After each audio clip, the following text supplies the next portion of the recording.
Assalamualaikum warahmatullahi wabarakatuh. Innal hamdalillah nahmaduhu wa nasta'inuhu wa nastaghfiruh wa na'udzu billahi min shururi anfusina wa min sayyiati a'malina. May yahdihillahu fala mudilla lahu wa may yudlil fala hadiya lahu. Wa asyhadu an la ilaha illallah wahdahu la syarika lahu wa asyhadu anna Muhammadan abduhu wa rasuluh. Allahumma salli wa sallim ala sayyidina Muhammad wa ala alihi wa sahbihi ajma'in. Amma ba'd.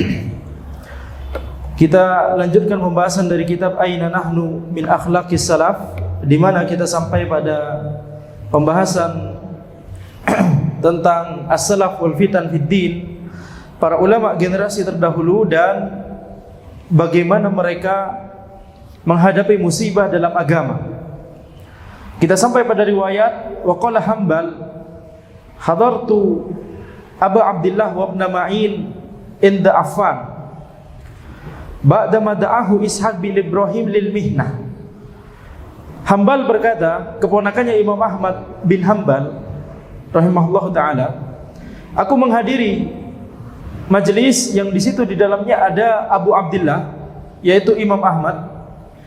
Karena kunyah dari Imam Ahmad adalah Abu Abdullah. Dan di situ juga ada ada juga selain Imam Ahmad ada Ibnu Ma'in. Ada Ibnu Ma'in, Yahya bin Ma'in. Inda Affan, mereka sedang bermajelis bersama Affan ketika Ishaq bin Ibrahim itu sudah memanggil Affan untuk diuji. Ishaq bin Ibrahim itu adalah salah satu petinggi yang ada di zaman Khalifah Al-Ma'mun, khalifah yang saat itu menyiksa Imam Ahmad rahimahullah karena tidak mau memfatwakan bahwa Al-Quran itu adalah makhluk. Imam Ahmad rahimahullah tetap menjelaskan bahwa Al-Quran adalah kalamullah.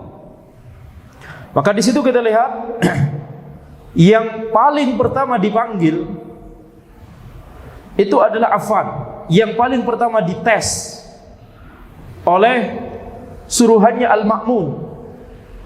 Al-Ma'mun ini di dinasti Abbasiyah, yakni khalifah yang menetapkan akidah Mu'tazilah sebagai akidah resmi negara.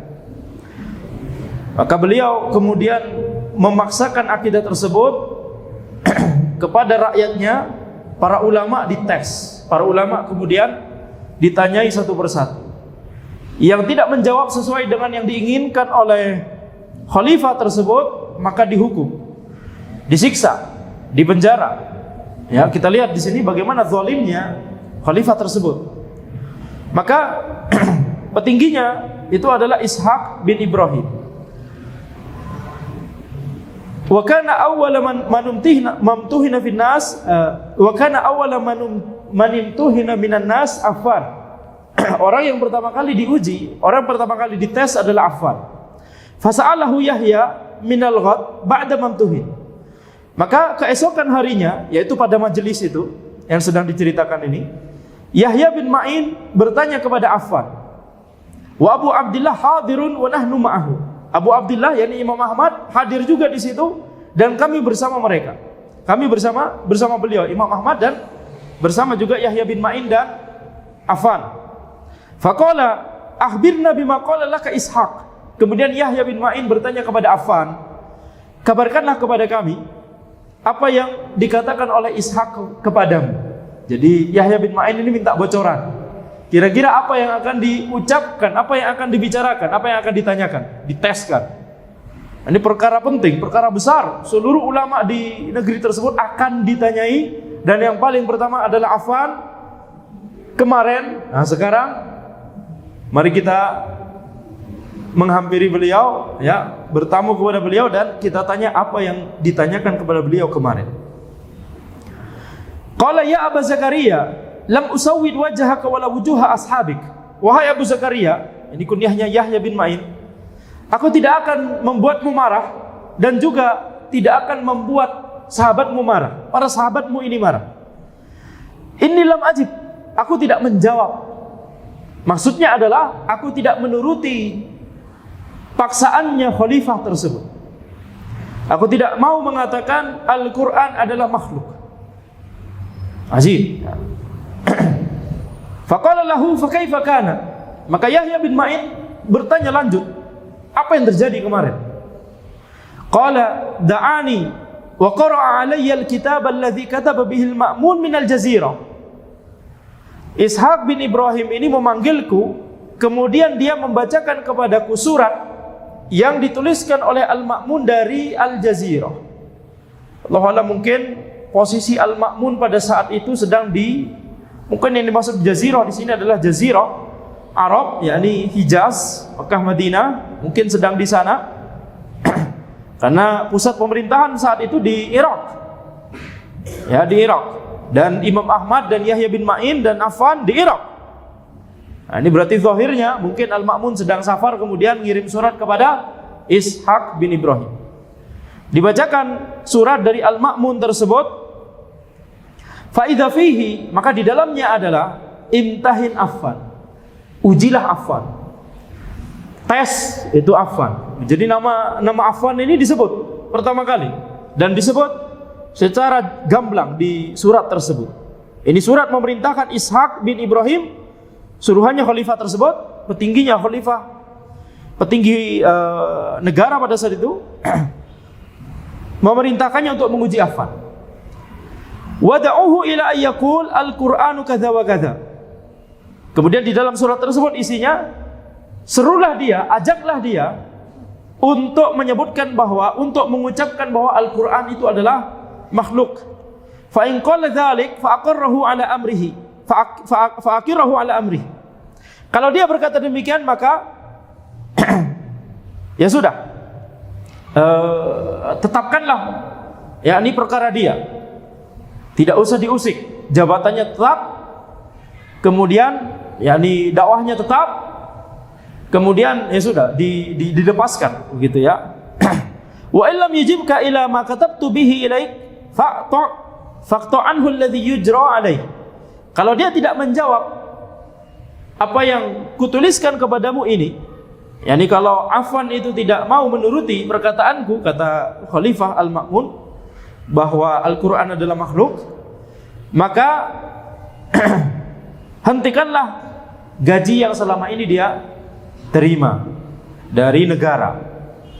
Jadi para ulama pada saat itu digaji oleh negara. Ngisi kajian di masjid itu digaji oleh negara, bukan oleh panitia kajian. Ya, para ulama tidak ada ceritanya ulama itu diundang safari dakwah ke kota lain, tidak ada ceritanya. Ulama mengajar di masjid terdekat dengan rumah beliau. Para murid yang datang, ya, para murid yang datang. Kalau di zaman ini para ulama yang disuruh safar. Kalau di zaman dahulu murid yang safar. Murid yang safar. Ini terbalik. Di zaman ini orang-orang ini, masyarakat awam, melihatnya itu bukan orang yang berilmu sekarang. Perhatikan, kebanyakan orang-orang yang ngaji itu yang dilihat adalah siapa kajian, panitianya, ya, siapapun ustadz yang diundang datang ke lembaga tersebut atau panitia kajian tersebut. Betul tidak? Tidak lagi menuju kepada orang berilmu. Padahal dakwah utamanya dipegang oleh orang-orang berilmu. Tidak ada yayasan, tidak ada lembaga, selama ada orang berilmu dan masjid, dakwah insya Allah akan tetap jalan. Karena disitulah justru dakwah di zaman generasi terdahulu. Ya, perhatikan. Kalau di zaman ini seolah-olah komando dakwah itu dipegang oleh lembaga. Ya, apalagi kalau panitianya tidak paham. Sehingga apa? Ngundang ustadz, temanya diminta. Ustadz, isi tema ini ya. Seolah-olah panitia kajian yang lebih berilmu daripada ustadz. Ya, kalau panitia kajiannya seperti itu terus, temanya di request terus, maka mereka tidak akan ngaji tema-tema yang mereka nggak kepikiran bahwa tema itu ada. Mereka nggak akan ngaji, nggak akan mempelajari tema-tema yang justru mereka butuhkan. Kenapa? yang kebanyakan yang dibutuhkan oleh kita nggak kepikiran. Betul tidak? Jadi ini perhatikan perbedaan di zaman dahulu dengan di zaman ini. Ya. Tidak Anda katakan bahwa misalkan safari dakwah itu salah. Anda katakan bahwa ini zamannya berbeda. Ya, di zaman dahulu para penuntut ilmu semangat menuntut ilmu. Di zaman sekarang orang berilmu harus lebih aktif menjemput bola, betul tidak? Tetapi adab yang harus diperhatikan dalam masalah dakwah itu tetap harus diperhatikan. Orang yang berilmu itulah yang menjadi kunci utama dari dakwah. Karena dakwah dibangun di atas ilmu. Dan yang berilmu adalah orang berilmu. Ya, adapun panitia kajian, maka posisikan diri antum sebagai orang yang membantu tersebarnya ilmu, bukan orang yang ngatur-ngatur dakwah. Jelas ini bedanya? Insyaallah nanti dibahas lebih lanjut di majelis yang lain. Jadi di sini kita lihat di zaman dulu ya, para ulama itu mengajar di masjid digaji oleh negara. Wa kana al-ma'mun yujri ala afan kull syahrin 500 dirham. Al-ma'mun itu memberikan gaji kepada afan setiap bulannya 500 dirham. Makanya mungkin salah satu yang dipanggil pertama kali adalah afan. Karena bisa jadi Al-Ma'mun ini melihat list para ulama yang daftar para ulama yang diberikan gaji oleh negara. Falamma qara'a alayya al-kitab qala li Ishaq ma taqul. Ketika Ishaq selesai membacakan surat dari Al-Ma'mun tersebut, maka Ishaq berkata kepadaku, "Apa yang mau kamu ucapkan sekarang? Apa komentarmu?" Faqara'tu alaihi, kemudian aku berkata kepadanya membacakan surat Al-Ikhlas, Qul huwallahu ahad hatta khatamtuha, sampai aku selesaikan surat tersebut, surat Al-Ikhlas. Faqultu am makhluqun hadza. Kemudian aku tanya kepada Ishaq, apakah ini makhluk? Surat Al-Ikhlas. Maka kemudian Ishaq bin Ibrahim tidak menjawab. Faqala ya Syekh, inna amirul mu'minin yaqul innaka illam tujibhu ila alladhi yad'uka ilaihi yaqta'u anka ma yajri alaik. Ya Syekh, ini amirul mu'minin, yakni Khalifah Al-Ma'mun berkata, kalau engkau tidak menuruti perkataan dia yang diserukan kepadamu ini, maka gajimu yang kamu terima selama ini dari negara akan dipotong, akan dihentikan. Fakultu wa fis sama'i rizqukum wa ma tu'adun. Kemudian aku berkata, mengucapkan, menukil firman Allah Subhanahu wa taala, dan di langit rizki kalian, wa ma tu'adun, dan apa-apa yang dijanjikan untuk kalian. Yakni rizki itu dari Allah Subhanahu wa taala. Fasakata anni. Kemudian Ishaq bin Ibrahim itu terdiam, wan saraftu, dan aku pergi meninggalkan Ishaq bin Ibrahim.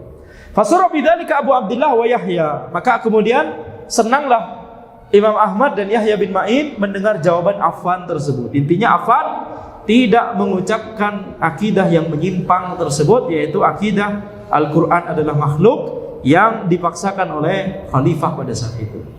Dan karena ini ulama yang pertama kali diuji, maka ini mungkin ketika Al-Ma'mun itu belum begitu marah begitu ya, sehingga tidak disiksa. Ancamannya cuma dipotong atau dihentikan gajinya, ya, di stop gajinya. Tapi kita mengetahui para ulama setelahnya, termasuk Imam Ahmad, itu disiksa oleh Khalifah Al-Ma'mun. Maka di sini kita lihat akidah Ahlus Sunnah wal Jamaah itu adalah bahwa Al-Quran itu adalah kalamullah, bukan makhluk. Al-Quran adalah kalamullah, bukan makhluk. Akidah ini disebarkan oleh Al-Ja'ad bin Dirham di kalangan kaum muslimin. Kemudian dipelajari oleh muridnya Al-Jahm bin Safwan. Kemudian dari Al-Jahm bin Safwan ini kemudian menyebar ke banyak penjuru negeri-negeri kaum muslimin. Padahal akidah ini, sebagaimana yang sering Anda katakan, Al-Jahm bin Safwan tadi mempelajari akidah ini dari Al-Ja'ad bin Dirham. Al-Ja'ad bin Dirham mendapatkan akidah ini bahwa Al-Quran adalah makhluk. Itu dari mana? Dari Aban bin Sam'an. Aban bin Sam'an mendapatkan akidah ini dari mana? Dari Talut. Talut yang berbeda dengan kisah Talut dan Jalut, bukan ya, berbeda, beda orang. Kemudian Talut mendapatkan akidah ini dari Al-Lubayt bin Al-A'sam, pamannya, ya, saudara ibunya Talut, yaitu Al-Lubayt bin Al-A'sam. Siapakah Al-Lubayt bin Al-A'sam? Seorang Yahudi yang pernah menyihir Nabi Muhammad sallallahu alaihi wasallam. Nabi Muhammad sallallahu alaihi wasallam pernah kena sihir, sehingga ini menunjukkan bahwa ketika seseorang terkena serangan sihir itu tidak menunjukkan rendahnya status dan kemuliaan orang tersebut di sisi Allah Subhanahu wa taala. Ya. Jadi Nabi Muhammad SAW saja pernah terkena sihir. Ya, salah satu yang kita sering baca di Asbabun Nuzul dari surat ya Al-Falaq dan An-Nas. Maka kemudian Al-Lubayt bin Al-A'sam itu memiliki akidah bahwa Taurat itu adalah makhluk. Karena orang Yahudi, kitab sucinya saat itu Taurat, maka dia meyakini bahwa Taurat itu adalah makhluk. Nah, setelah kemudian turun-temurun, kemudian nyampe ke kaum muslimin, nah akidah ini dimodifikasi, ya, diadaptasikan kepada Islam. Kalau Taurat adalah makhluk, kata Al-Lubayt bin Al-A'sam, maka kemudian kalau di Islam, oh berarti Al-Quran adalah makhluk. Ini asal muasal. Ya, ini asal muasal akidah tersebut, yaitu dari akidah menyimpangnya salah seorang Yahudi, salah seorang Bani Israel. Jelas bukan ajarannya Nabi Musa alaihissalam. Maka kemudian akidah tersebut menyebar, sudah jelas-jelas dari Yahudi, akan tapi kemudian orang-orang Jahmiyah dan Mu'tazilah itu berusaha mencari-cari dalil. Apa dalil Al-Quran yang bisa digunakan untuk mensupport atau mendukung akidah ini? Mereka kemudian mendapatkan ayat Allahu khaliqu kulli syai. Allah pencipta segala sesuatu. Segala sesuatu. Kemudian mereka berkata, Al-Quran sesuatu. Berarti apa? Allah pencipta Al-Quran. yakni Al-Quran adalah makhluk. Ini ya, bagaimana mereka berusaha mengutak-atik ayat untuk mendapatkan akidah yang mereka inginkan. Padahal para sahabat tidak pernah memahami ayat tersebut dengan pemahaman yang mereka gunakan. Allahu khaliqu kulli syai. Allah pencipta segala sesuatu. Maksudnya adalah segala sesuatu yang memang diciptakan. Siapa penciptanya? Allah. Allah pencipta segala sesuatu. Siapa? Yani segala sesuatu yang diciptakan. Segala sesuatu yang memang diciptakan. Siapa penciptanya? Allah. Kalau ada sesuatu yang memang tidak diciptakan, bukan makhluk, ya sudah, jangan tanya siapa penciptanya. Memang tidak diciptakan. Contohnya adalah Al-Quran. Ya, Al-Quran itu adalah kalam Allah, sifat Allah Subhanahu wa taala, bukan makhluk. Nama Allah sebagaimana nama Allah bukan makhluk, maka sifat Allah juga bukan makhluk. Ya. Ar-Rahman, Ar-Rahim, makhluk atau bukan? Bukan. Itu nama Allah Subhanahu wa taala. Maka Al-Quran kalam Allah juga bukan makhluk. Baik, ilmu Allah juga bukan makhluk, itu sifat Allah Subhanahu wa taala. Hikmah Allah itu bukan makhluk, itu sifat Allah Subhanahu wa taala. Pendengaran Allah, penglihatan Allah, Allah As-Sami'ul Basir, Maha mendengar, Maha melihat. Pendengaran Allah, penglihatan Allah, makhluk atau bukan? Bukan. Itu sifat Allah Subhanahu wa taala. Demikian pula kalam Allah. Dan di antara kalam Allah banyak. Contohnya Taurat, contohnya Injil, Zabur. Di antaranya adalah Al-Qur'an, Al-Qur'anul Karim. Maka Al-Qur'an bukan makhluk. Al-Qur'an adalah kalam Allah, bukan makhluk. Nah, di sini kita lihat ketika yakni akidah tersebut ala kulli hal qadarullah menyebar di zamannya dinasti Abbasiyah tersebut, di zamannya Al-Ma'mun. Ini karena Harun Ar-Rasyid pada saat itu ya khalifah yang terkenal, masih dekat sebenarnya dengan Imam Malik, Harun Ar-Rasyid. Akan tapi anak-anak beliau ini yakni salah pergaulan. Jadi di zamannya Harun Ar-Rasyid, beliau sangat mengagungkan para ulama dan mengagungkan ilmu, dan kemudian diterjemahkan banyak kitab dari Yunani di negeri kaum muslimin saat itu, di di Irak terutama. Kemudian yakni bersamaan dengan itu diterjemahkan buku-buku mantik. Nah, di mantik itu seperti yang kita pelajari sekarang, misalkan di matematika, jika ini maka itu, jika ini maka itu, ini irisan ini gabungan ini, dan seterusnya. Tapi itu diterapkan ke bahasa, bukan diterapkan ke matematik. Nah, kemudian sebagian ulama yang menyimpang kemudian berusaha menerapkan mantik itu kepada Al-Quran dan As-Sunnah. Ini asal muasal penyimpangan terjadi. Jadi makanya ketika menerapkan kaidah mantik ke ayat yang tadi, akhirnya dapatlah penyimpangan ini. Maka di sini kita lihat setiap penyimpangan itu pasti ada kontradiksinya. Setiap penyimpangan pasti ada kontradiksi. Ini kaidah yang tidak ada pengecualiannya. Setiap yang menyimpang dari Al-Quran dan As-Sunnah pasti kontradiktif satu sama lain. Contohnya apa? Contohnya akidah Mu'tazilah tadi. Kita lihat, mereka mengatakan bahwa berdalil dengan ayat Allahu khaliqu kulli syai'. Allah pencipta segala sesuatu. Tapi jadi sehingga dengan ayat tersebut mereka mengatakan bahwa Al-Quran adalah diciptakan, yakni Al-Quran adalah makhluk. Tapi di saat yang sama mereka mengatakan perbuatan makhluk bukan makhluk. Perbuatan makhluk tidak diciptakan oleh Allah, tapi perbuatan makhluk diciptakan oleh makhluk itu sendiri. Gimana antum barusan mengatakan pakai firman Allah Subhanahu wa taala Allahu khaliqu kulli semua. Kulli syai'. Allah mencipta segala, semua sesuatu, enggak ada pengecualian. Semua. Ini kaidah mantik, setiap ada kullu semua, enggak ada pengecualian. Tapi kemudian antum mengatakan bahwa perbuatan makhluk itu bukan makhluk. Padahal akidah yang benar, perbuatan makhluk ya juga makhluk. Apa dalilnya? Firman Allah Subhanahu wa taala, "Wallahu khalaqakum wa ma ta'malun." Allah menciptakan kalian dan apa yang kalian perbuat. Jadi perbuatan makhluk itu diciptakan oleh Allah, tapi Allah memberikan pilihan kepada makhluk untuk memilih mana di antara perbuatan ini yang mau dia perbuat pada saat itu. Malam ini kita diberikan pilihan, ini mau datang kajian atau mau tidur-tiduran di rumah, atau dengerin kajian sambil tidur-tiduran di rumah. Zaman ini bisa seperti itu ya. Zaman dulu nggak ada. Ya, kajian sambil tidur-tiduran di rumah itu zaman dulu nggak ada, nggak bisa. Zaman ini bisa, ya ini, tempel earphone, kemudian scroll. Ini kajiannya bagus nih, sambil rebahan. Ajib ya, betul tidak? Banyak sekali yang aneh-aneh, betul tidak? Makanya tadi Anda bilang, zaman dulu dengan zaman sekarang banyak sekali perbedaannya. Nah, jadi kita lihat itu kontradiksinya Mu'tazilah.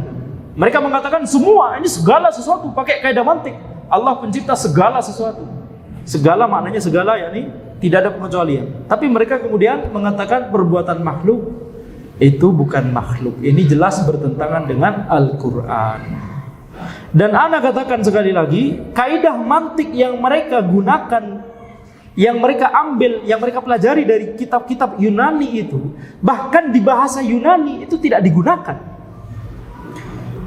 Kalau kita misalkan, ini contoh yang sering ana berikan juga ya nih. Kalau misalkan kita contohkan, ini terlepas dari hukum fikih, antum mengetahui ada sebagian restoran yang slogannya adalah all you can eat, betul tidak? Ini terlepas dari hukum fikihnya.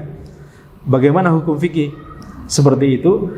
Terlepas dari itu, kita lihat bahasanya all you can eat, semua bisa Anda makan. Apakah antum kemudian masuk ke restoran itu, kemudian saya mau makan piring, makan sendok, semua bisa Anda makan. Kayu bisa dimakan, meja dimakan, semua. Pakai kaidah mantik itu semua yang ada di sini bisa Anda makan. Oh iya, saya mau makan ini keramiknya. Nggak ada. Yang dipahami dari bahasa adalah semua di sini bisa Anda makan, yakni semua yang memang untuk dimakan, semua yang bisa dimakan. Semua yang bisa dimakan silakan makan, gitu kan maksudnya. Itu kan yang kita pahami, betul tidak? Betul. Ya fulan, panggil semua yang ada di kelas, suruh ke sini. Oke, antum akan memanggil orang di dalam kelas, betul tidak? Santri di dalam kelas. Bukan kemudian meja, Assalamualaikum meja, antum dipanggil meja, ayo. Betul tidak? Panggil semua di kelas untuk ke sini. Maksudnya panggil semua yang bisa dipanggil. Panggil semua yang bisa mendengar panggilan antum. Itu logika berbahasa kita. Di bahasa Indonesia, di bahasa Inggris, di bahasa Arab, dan di bahasa Yunani. Orang Yunani saja tidak menggunakan kaidah mantik mereka untuk bahasa mereka. Mengapa kemudian antum mau menggunakan bahasa kaidah mantik tersebut kepada Al-Quran dan As-Sunnah, yang itu dalam bahasa Arab, yang itu adalah firman Allah dan sabda Nabi Muhammad SAW. Kira-kira bakal menyimpang atau tidak? Kalau seperti itu, akan menyimpang, berbahaya. Kita bahasa Indonesianya nggak punya logika seperti itu, betul tidak? Betul. Panggil semua yang ada di sini. Bukan kemudian antum ada kucing di kelas, kemudian ayo. Betul? Panggil semua, yakni semua. Termasuk partikel udara, panggil. Yang ada di kelas itu partikel udara di situ, Nggak bisa, nggak seperti itu berbahasa. Betul tidak? Ini bukan matematik. Kalau all di matematik, semua di matematik, ya beneran semua. Ya. Ala kulli hal. Jadi itu akidah yang menyimpang, yang mengatakan bahwa Al-Quran adalah makhluk. Ini adalah kesalahan besar. Wa'an al-Haytham bin Khalaf ad-Duri anna Muhammad bin Suwaid at-Tahan haddatsahu qala kunna inda Asim bin Ali wa ma'ana Abu Ubaid wa Ibrahim bin Abil Laits wa jamaah. Dari Al-Haytham bin Khalaf ad-Duri bahwa Muhammad bin Suwaid at-Tahan berkata kepada dia, yaitu aku bersama Asim bin Ali dan bersama kami ada Abu Ubaid, dan demikian pula ada juga Ibrahim bin Abil Laits dan beberapa orang. Wa Ahmad bin Hanbal yudram. Ahmad bin Hanbal sedang disiksa oleh khalifah pada saat itu. Ini berarti Imam Ahmad bin Hanbal sudah dipanggil oleh utusannya khalifah dan sudah disiksa. Faja'ala Asim yaqul ala rajulun yaqumu ma'i. Asim kemudian berkata, ada tidak orang yang mau pergi bersamaku? Fana'ti hadzal rajul. Kita datangi ini khalifah untuk menasihati. Coba bayangkan. Asim mau mendatangi khalifah untuk menasihati, antum nggak boleh melakukan ini. Wah, ini berani sekali, betul tidak?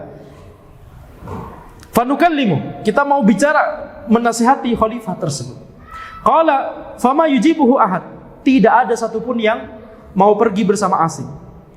Thumma qala Ibnu Abil Laits, kemudian Ibnu Abil Laits berkata, ya Abul Husain ablughu ila banati fa usihim. Wahai Abul Husain, aku mau aku mau menuju kepada putriku, para putriku dulu. Aku mau pulang dulu, aku mau beri wasiat kepada mereka. Maksudnya Ibnu Abil Laits, kalau aku mau pergi bersamamu, tapi kalau aku pergi bersamamu, ini kayaknya alamat nggak bisa balik lagi. Disiksa oleh khalifah, bisa jadi sampai meninggal dunia. Nah, fadhannana annahu dhahaba yatakaffan wa yatahannal. Ini isya'nya kapan, jam berapa? 58. Baik. Maka kemudian putri-putrinya Ibnu Abil Laits itu berpikir bahwa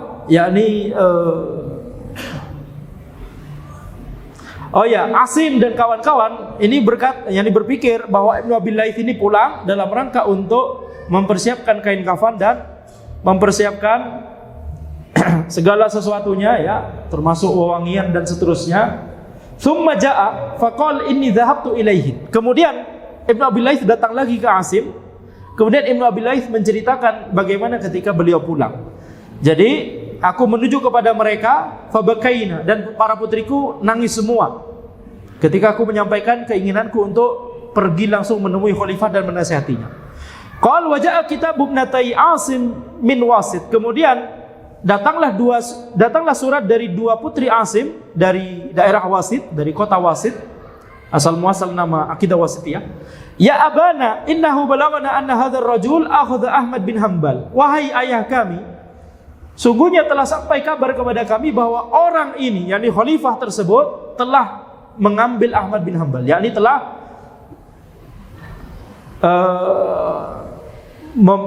menciduk, maksudnya, yakni telah menyeret Imam Ahmad ke penjara. Fadarabahu ala ayyakul, kemudian memukuli beliau, menyiksa beliau sampai beliau mau berkata Al-Quran makhluk. Fattaqillah, maka ini pesannya dua putri Asim kepada Asim. Fattaqillah, bertakwalah kepada Allah, wala tujibhu. Jangan menjawab permintaan khalifah. Jangan ikut mengatakan bahwa Al-Quran adalah makhluk. Fa wallahi la ya'tiyana na'yuka ahabbu ilaina min ayyatiyana annaka ajabta. Demi Allah, sesungguhnya jika ada kabar engkau wafat dan sampai kepada kami, itu lebih kami sukai daripada datang kabar kepada kami bahwa engkau telah menuruti perkataannya khalifah. Jadi ini kita lihat bagaimana keteguhan dua putri Asim Mereka tidak nangis, tidak seperti para putrinya Ibnu Abil Laith, tapi mereka justru memberikan wasiat, memberikan pesan kepada ayah mereka Asim untuk istiqomah di atas akidah yang lurus, akidah Ahlussunnah wal Jamaah. Wa Nabi Ja'far Al-Anbari, kemudian dari Abu Ja'far Al-Anbari qol, lamma humila Ahmad ilal Ma'mun, ketika Imam Ahmad itu dibawa kepada Khalifah Al-Ma'mun, ukhbirtu fa'abartul Furat. Aku dikabari oleh orang kejadian ini, kata Abu Ja'far Al-Anbari, kemudian aku menyeberangi sungai Yufrat.